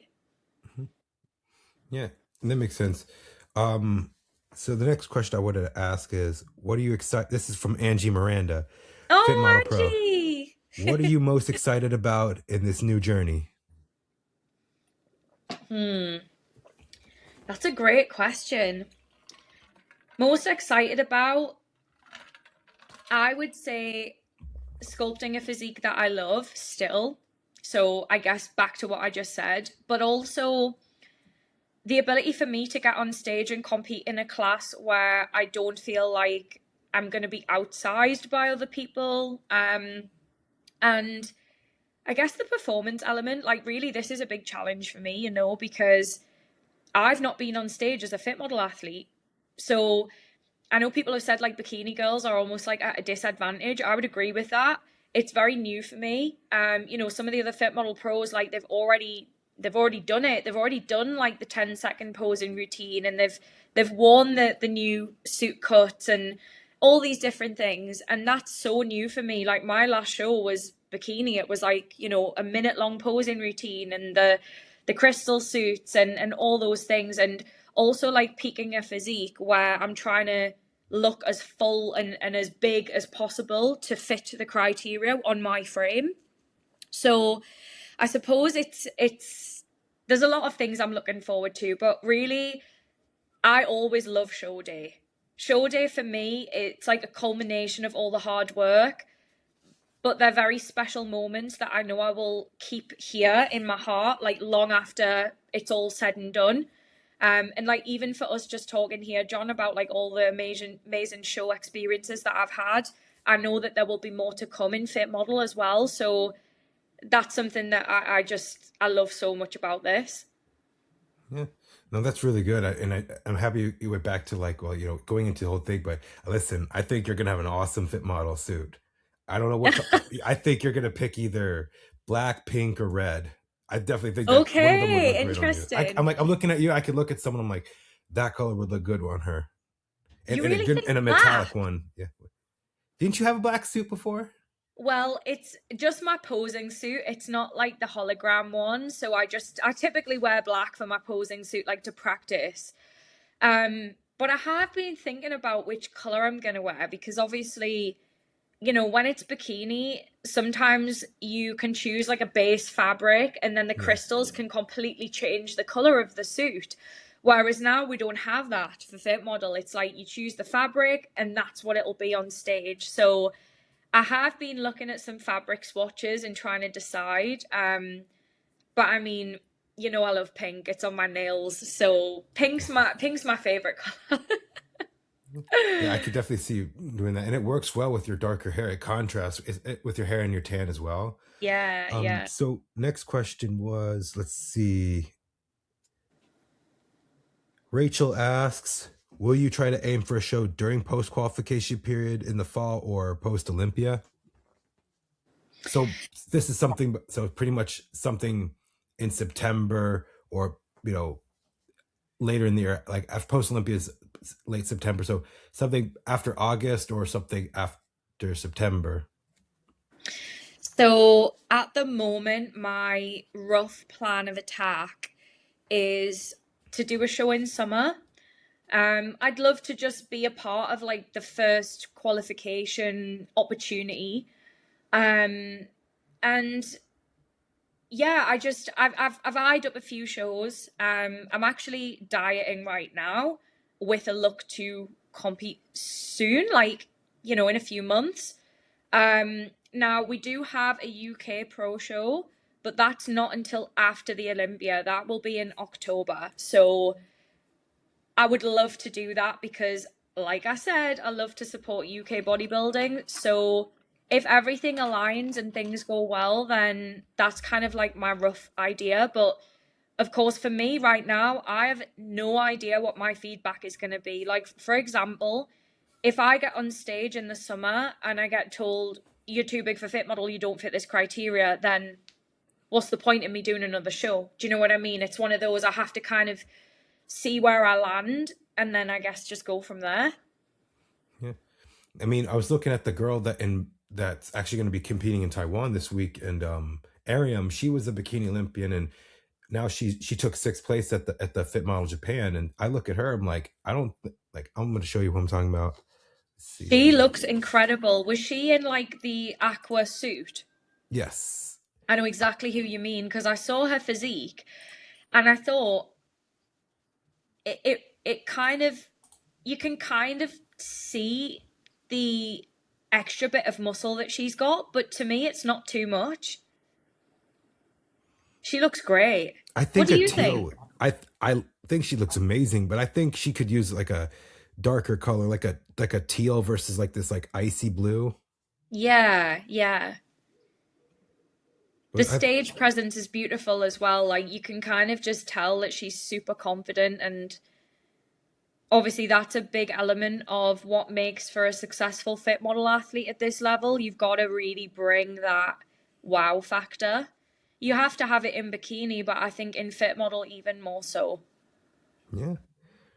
But I wanted to bring her up because I was just like, I think that was one person that's like a good example of someone from bikini going into Fit Model where this actually works for Yeah, her. yeah, totally. Alrighty. So next I do question. hope that I fit the criteria. This is the thing, like it's not all like black and white for the bikini girls. Like there is that element. I actually feel a little bit more nervous doing Fit Model than I do bikini, to be honest, because who knows where I'm gonna end up. I was gonna say, before I get to my next question, I was gonna say, like, I think after the month of May, like, we'll definitely see where the divisions like, where, like, even some girls in bikini are gonna be in some of these shows in the next couple of weeks Mm, that are coming into FitMile. So I think some of them are just going to look how it goes and goes, what do I have to bring? Or some are just going to go and test themselves and see what they have. After this Japan show, it's like, obviously someone who's who's like very well developed in bikini going into FitMall did not do so well. But yeah. I look at you as, you are developed, but you're not like, you know what I mean? I'm not discrediting your work. I'm not like too like conditioned, too Just say it. muscular. Just Yeah. say it. It's fine. Anything You're goes not too here. muscular. You're not like too muscular for bikini. Yeah. And do you know what as well though? Like I mean, you've seen me in person when I'm not on stage, right? But like when we think about an athlete, we typically think back to like a memorable look that they brought to the stage, and that is what will come into your head. And what people have to remember is like, I had to work so hard to intentionally look like I did in Texas. Like, that's me with like shoulders pumped, glutes pumped, peaked, all the things. So I don't look like that now. That was like what, August 2024? It's been a long time since then. So I don't even know how I'm gonna look when I'm dieted down. Yeah, So what I yeah, was trying to say, like, you're not like so developed, muscularly developed. That's what I was trying to say. Like, where it's like, yeah, you're not. I don't think if you looked on stage, I would look at you like, what's going on? Or like, whoa. mm-hmm. Like, I look at you like, oh, look at that. That's what I look at you and say, like, would you look at that? Like, I see a text is like, would you look at that? That looks really good. Yeah, totally. Right. So my next question is, all right. Amanda asks, who is your favorite bikini and fit model competitor right now? Okay, favorite fit model, Liz Hunter. She's my gal. I literally just spent some time with Liz at the UK Arnold, which was so lovely because we met for the first time, obviously, at the Olympia. And she looks crazy right now. Like, I am such a fan of her physique. And this is what I mean. Like, that to me is a look that I would love to have. And that's what fit model is. Like, it's not easy to look like that. She works hard, she trains hard. She previously did bikini as an NPC athlete, and now she's a pro fit model. So I'm very excited to see how she gets on when she starts her season, because she's very close to show now. Obviously, she's doing Wasatch. So yeah, love Liz, love her physique. I mean, all the fit model girls, I love them all to bits. I think they're all fantastic, and they're all great ambassadors as well, because they've had a lot of stick when this first started, this division, and I feel like everyone's kind of stuck together and just been like, no, this is what we love. We're pioneering the division for the other girls, and now we're here. So love her. And my favorite that's a hot, you can't ask me that. With favorite bikini, do you mean like who's my favorite look and physique? Is that the main question? Like, right, if I asked your favorite bikini competitor right now, but if you could, but if you don't want to answer like right now, like, okay, your favorite physique, what year? If it could be any year you wanted. Ah, I want to give like 5 athletes because I love Angelica, Laura Lee. I mean, Maureen. Maureen's physique is my favorite. And I don't know what it is. I think, to me, like, nothing is overpowering. She's got just such elegance and flow, and like everything about her aura, like on stage. Her skin texture, she's beautiful. I mean, what more can I say? I'm a big Maureen fan.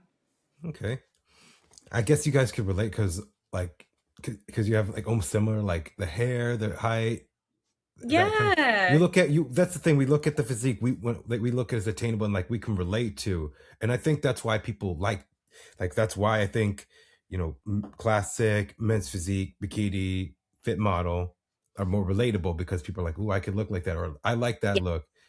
Let's see. Let's see. Caitlin asks, how'd you become a good posing coach? Did you realize you were good from experience, or was it from your client success in the amateurs? Wow, I love that question. No one's ever asked me that before either. So I never thought when I came into this sport, I'm gonna be in this industry as a full-time job. I'm gonna be a posing coach. Like, I mean, as I mentioned, I went to university and I actually have a degree in biomedical science. So my dream job when I was younger was to become a doctor. So, I was very much like into science and like the studying, and until I wasn't into studying because it was like the hardest thing I ever did was my degree. It was so difficult. But whilst I was at university, I never gave up on my love for bodybuilding and this sport. And I even had like a part-time job at my university gym, and I was getting a lot of girls coming to me like, can you help me with the posing? Like, I don't know what I'm doing. And I was like, yeah, of course, like no problem. And then it started to dawn on me, like, actually, like, I'm pretty good at this. I have a good eye and I can look at a physique pretty much instantly now and see, like, my brain is like, da da da da da da, like, from head to toe, I know exactly what to do to manipulate it to get what I need out of the physique alongside the criteria. So, to be honest with you, I think my eye has gotten better and better and better over the years. Like, even now, like, I'll have girls that, they're on my team and they're in a season, say like a year ago, 2 years ago, they take a break and then they come back and I'm like, I am not the same posing coach I was back then. Let me adjust, da da da da da, all of these things. And I think you just get better and better because you see more girls, more body types, more shapes. I'm working with first timers, I'm working with pros, I'm working with seasoned athletes who haven't won their pro card yet, haven't won an overall yet, and taking them like over the line with those presentation corrections. So I'd say like it's a combination of all of them. Like, I think the results speak for the eye that I do have. And it's something that I'm very, very proud of because it's not easy. It's not easy to help somebody win a pro card. But ultimately, when it comes down to those last two athletes and they both have a great physique, if you can't pose and you haven't got that edge and you're not hitting your shots perfect and, the stamina's not there, it's game over. So I literally cover everything with my girls, and I truly believe that like my attention to detail and the fact that I do not let things slip. I will not tell someone, oh, this is great, if it's not. I'll tell them what to correct. I really think that is why we've got the standard of results on my team, on Team Rocket. So yeah, I never thought I would be a posing coach full time, but I absolutely love it.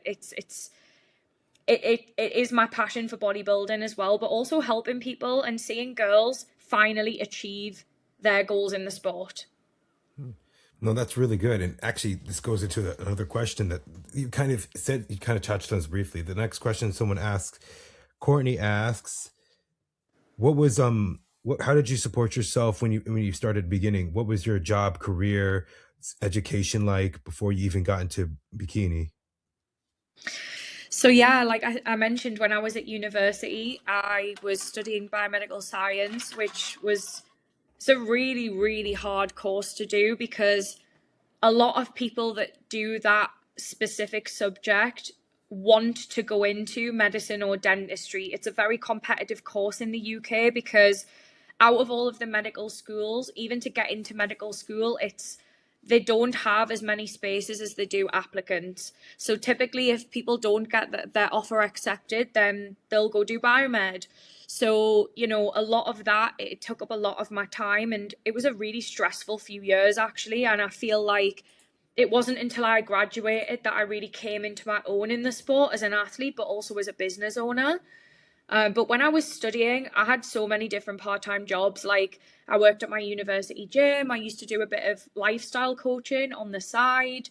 I even worked for like various different energy drink companies as well. Like, I would have like a student job and I would go around campus and I would do like sampling events. I even worked for like a popcorn company at one point. And I used to like give out samples and stuff, and I got loads of free popcorn when I was at uni. So perks of the job. But I've done loads of little things like that, and I actually graduated from university during the pandemic. So obviously the world was like upside down when I graduated, so I never got a graduate job. I was kind of like thrown into the abyss of like, what are you going to do? And that's when I decided, okay, let's do some online coaching, and then it kind of just naturally seamlessly went into me being a posing coach full time, because that was what people were coming to me for. That's what was getting great results. So then it just became my full-time thing. Yeah. Yeah, no, that's really good. That's a really good story. That's really good. Like people look at what you've done to like achieve to where you are and like what you accomplished. And Yeah. like I said, you have a body of work for over a decade of, going through it as an amateur, and then like I said, you had it. You and a lot of the athletes from Olympia have it hard, where it's like only one overall, the overall winner gets their pro card, and Yeah. then taking obviously those opportunities, and you built, like I said, you're posing, rocket posing for over 10 years, and you've now had that success. And a lot of people are going to you for posing for whatever division they are in. You're mostly with Bikini Fit Model. What other Bit of divisions wellness too. wellness? Yeah. Okay. So I would say, like, in terms of our team right now, it's pretty much a 50-50 split between Bikini and Fit Model. So it's amazing to see, like almost like a completely different audience suddenly coming into our posing roster. It is just me. I don't have a team of coaches. It's just me over here. So what you see is what you get. Like, I'm very, very hands-on with all of my clients. I have a great relationship with them all. And, in terms of like yes, I do have wellness athletes as well, but I would say the majority is Bikini and Fit Model. And I am definitely so much more than a posing coach to them, because I do a lot of mentorship with the girls as well. It's something that I'm really passionate about, because I feel like, for me particularly, again, one of the things that allowed me to step into my own as an athlete and see real success on stage was working on this.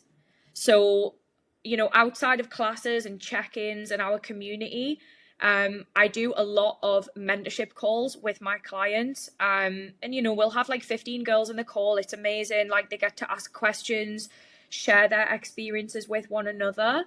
But we cover really important topics. Like, we've got another call coming up next week, and the topic is about how to overcome injury, illness, and sabotage in a prep.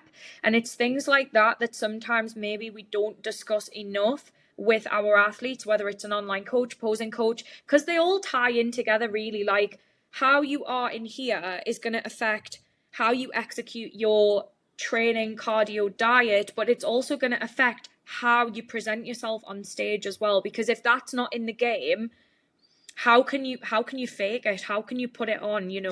Eventually the mask is going to slip. So we talk about all elements of styling and stuff as well, but a lot of it is mindset work, and it's something that I always get great feedback on from the girls. They really appreciate that side of my coaching packages that I do. Yeah. No, that's really good. And it's like, like I said, like to see what you've done, and like, and it's great that you're specializing in those divisions. You don't do any figure girls, or you've never worked with a figure girl? I don't. I've definitely had girls come to me and say, please, can you help me with my stage walk? Or can you tweak my poses? But there's just no way that I'd be able to teach that. Like, my specialty. And you know what? I'll always recommend, like, to go to another athlete. So if there's anybody that I think would be a better fit for them, I will always do that, because I want the athletes to do well, and I want them to go to somebody that is a specialist. Like, that's why I say, like, yeah, Bikini and Fit Model. I mean, I've helped girls win their pro cards and do wellness pro debuts and all sorts in that category as well. So it is a division that I think I'm a little bit more well versed in, as in comparison to figure. Because there are some similarities with like the transitions and the quarter turns, I'd say, with like Bikini, Fit Model, and wellness. Like, they do have a little bit of overlap, even though obviously wellness is like, you want to show an imbalance top to bottom. But yeah, like, I have some great wellness athletes on my team as well. So Yeah. And I was actually going to say, like, I mean, before we go into our last question, I feel like now, like, to be really successful in any division in particular, you have to like really specialize into that. Like, into that, like me, seeing Bikini when it started, and having an eye for it and seeing what gets awarded, what goes well with the national shows. I've been to local shows. I've been to the North American, so I kind of see what wins there, how people play. So when people see like a top 6 on Pro Bikini News Network, I'm like, look closely. Don't just say, I can't believe this. Like, look closely at exactly what. Also, if I didn't see what they look like in motion, and like I said, lighting can be different, it's better to go in person. I wish I could go to every show. I mean, I'm going to go to Pittsburgh. Obviously, I'm going to be at the big shows. And like, that's kind of where I see the standard as. I feel like now, to be really good with athletes, you have to be like specialized, if Yes. you're versatile with everybody, you're really good at that. Like, I could say, I mean, I have not worked with them yet, but Joey and Christina from KJ Center Stage, they can, whenever they have people come to them from Las Vegas and they pose with them, they can look at somebody individually and go, this is your division. This is what I think works with your physique. This is what is good for you as an individual. They know how to, I think I call Christina the blade master, because she could take any female athlete and work with them in any category and go what works with their physique well. Even Joey, when he's working with his male athletes, he goes, that doesn't look good on you. He's like, like, don't do the pose like this, or like try to twist your body like this. He's not talking about like their muscle. He's like, how does your physique and your frame look and how they pose? And that's why I think they're so successful. That's why I see a lot of them are getting pros. I mean, I work with Justin Badgerina, who's like in the top, who's first call out. He was like 9th place at the Classic Physique Olympia, because he's good with classic and open. And I kind of go with him because, well, he's obviously one of my closest friends and someone who I could say like he knows what works and what can accentuate a physique much better. So I feel like now you got to be specialized. Now, like, you go to a university, like I had someone on, like, you go to a university, you want to be an engineer, best school for an engineer. You want to be a lawyer, Yeah, JD. it's a great analogy. Yeah, like if you You want to be a like specific why type would you of doctor, go to if you want to be a surgeon, a physician, exactly? go to school Yeah. that's specifically for that in particular. I think as well, like when you talk about being able to look at someone's physique and see, like, this is the thing, right? For me, when I'm looking at one of my athletes, because I do a lot of in-person classes, I mean, majority of my girls are online, but I do get a lot of requests for in-person. We do workshops, that kind of thing. When I'm looking at one of my girls, like, for example, I had a fit model athlete come see me yesterday, and we were going through like the walk to the front and the back, and I'm looking at her physique and I'm like, I can see too many lines in your quads when you walk into the front. So it's not just how is she executing the walk, but what am I seeing in the physique that goes against the criteria? And then also being able to feed that back to the coaches, because a lot of the coaches in the UK will tell their athletes like, go and see Marnie, right? Which is amazing. So I think having the open communication there is really worth its weight in gold, because when you've got a team that can, like, they're doing their thing with the physique, you're able to manipulate the poses and the movement and the flow.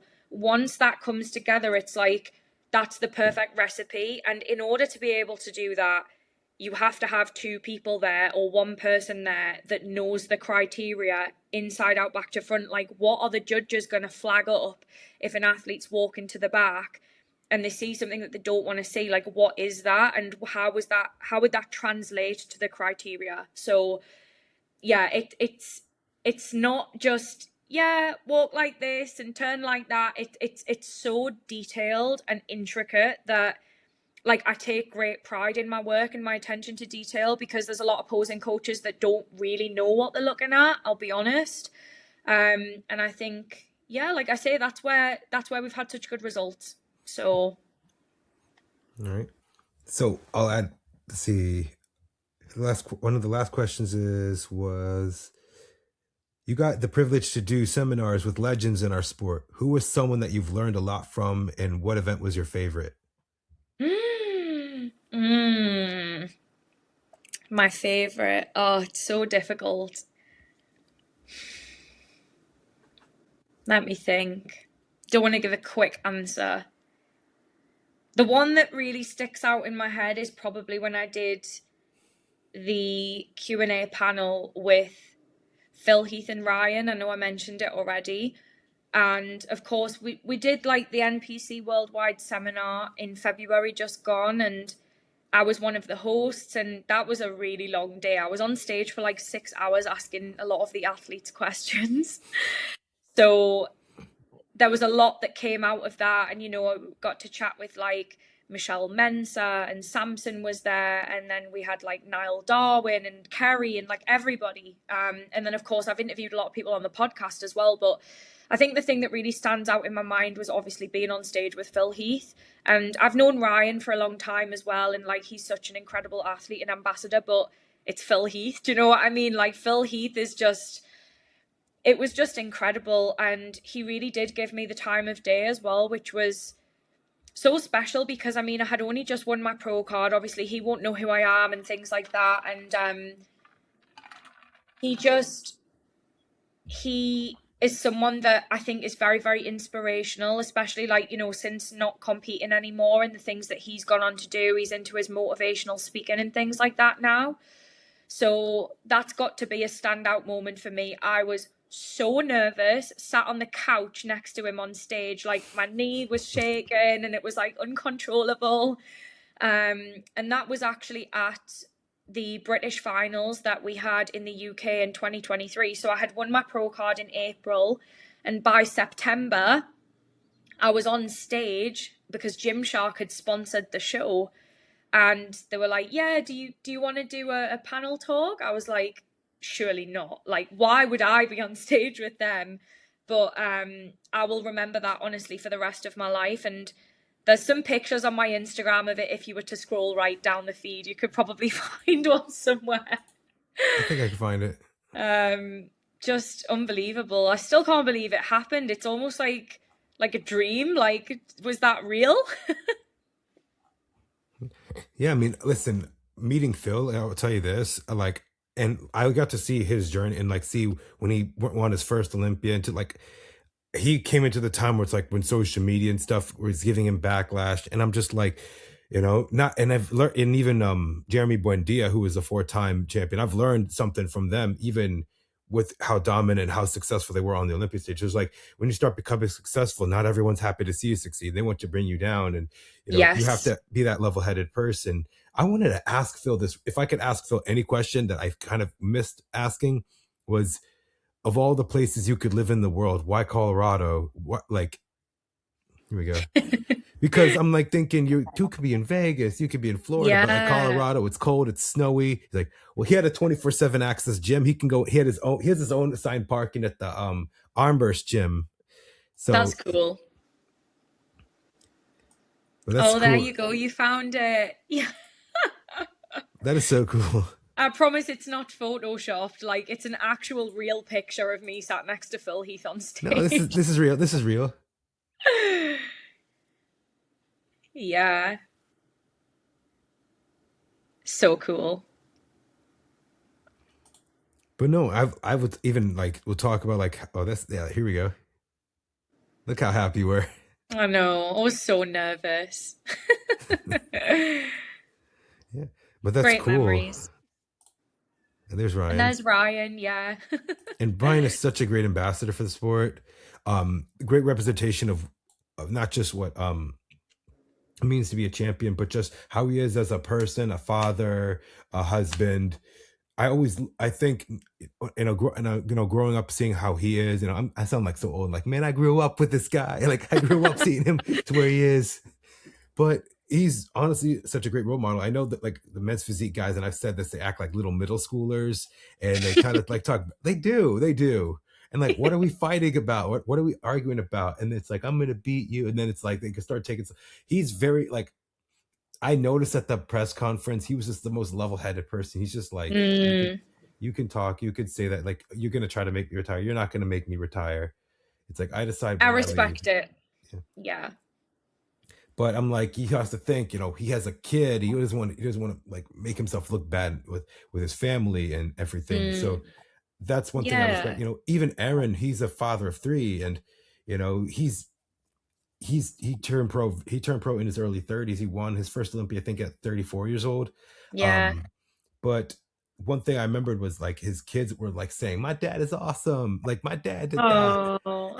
And what I find wholesome is that he was working in like like a shoe store, like a Foot Locker, like a sports shoe store.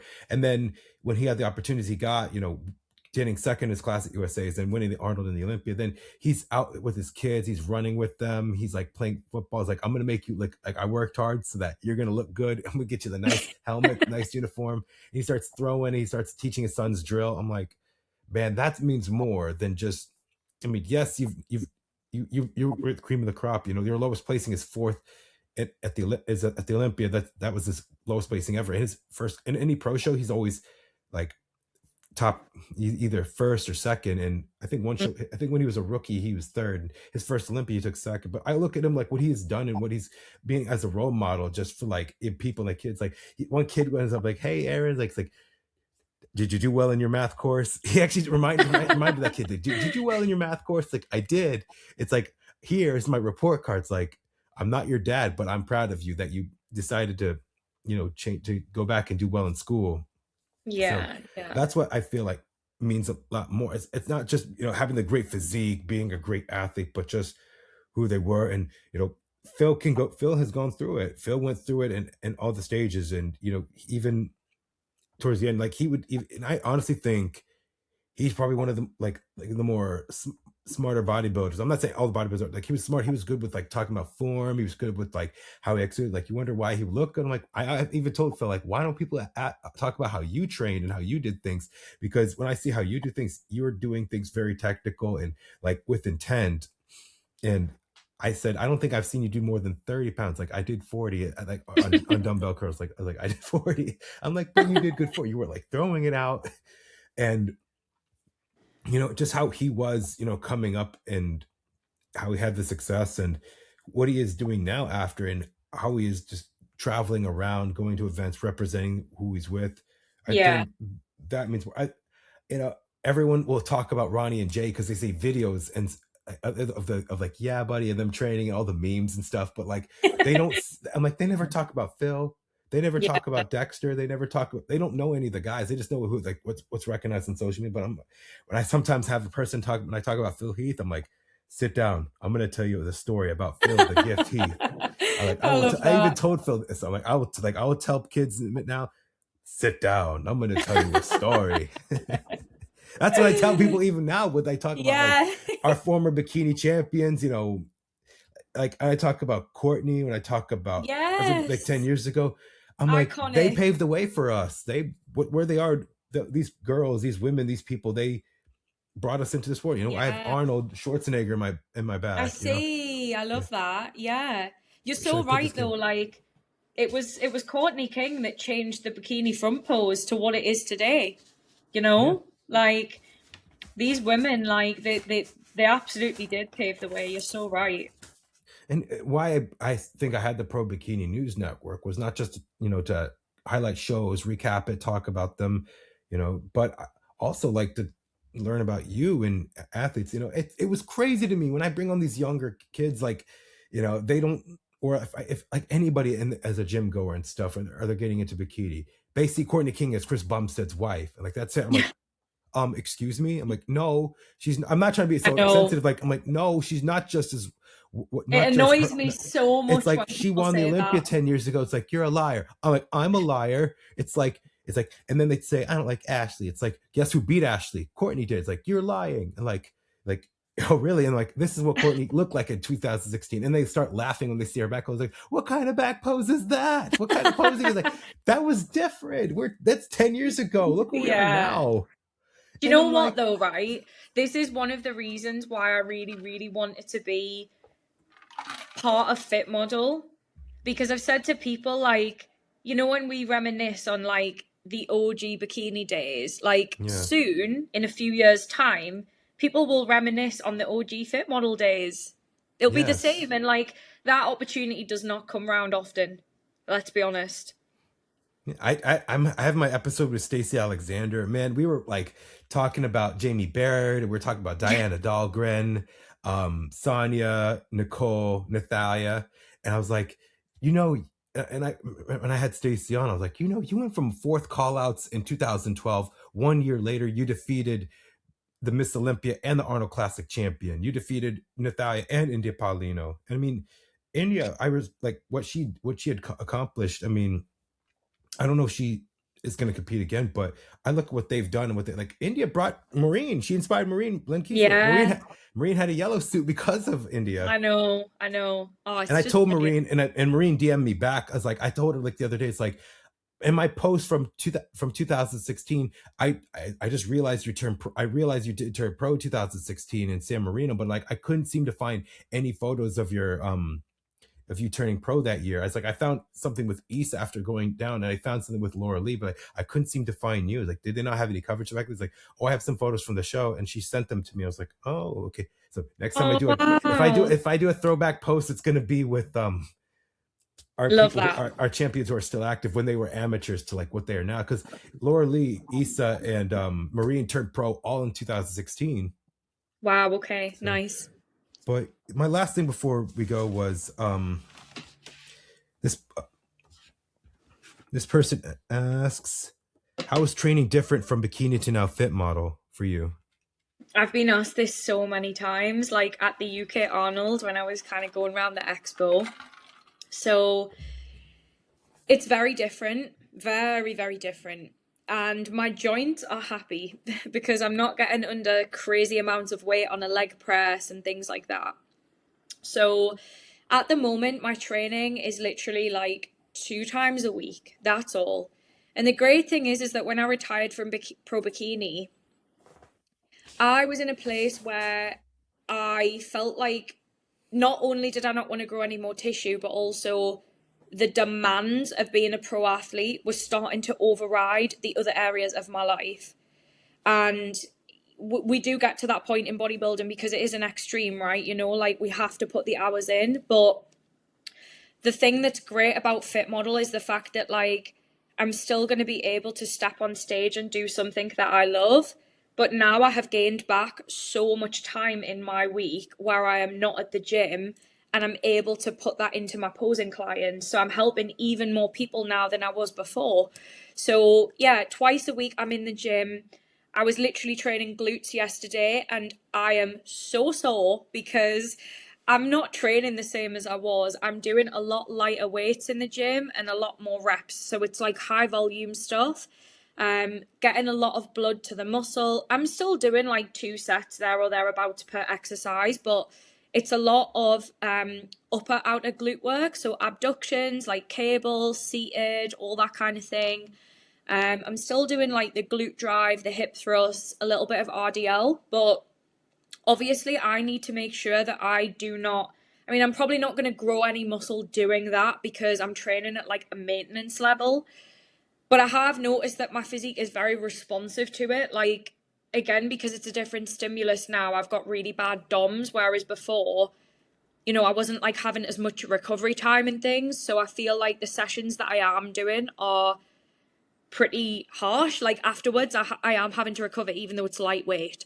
So I'm doing that like pretty much twice a week, not touching my upper body, not touching my quads, my calves. To be honest, I've never trained calves. They've always just been there since I came out the womb, probably. Feel like that's genetic. You have And great calves. from wearing the posing heels all the time, obviously, like you know how it is. So yeah, I haven't trained any upper body really at all. So that's kind of it. And then I like to do like the odd Pilates class, and that's also really difficult. Like, have you ever tried Pilates, by the way? Because some guys have I need tried it. to. I need to like maybe with like to help my flexibility in my joints. It's Maybe. hard. It's Yeah. really hard. So I've been doing like a couple of classes for that because my best friend is a Pilates instructor and she started like her own business. So I wanted to support that. And I mean, it had been a long time since I had ever done a sit up or a crunch. So when I did that class, I was so sore again.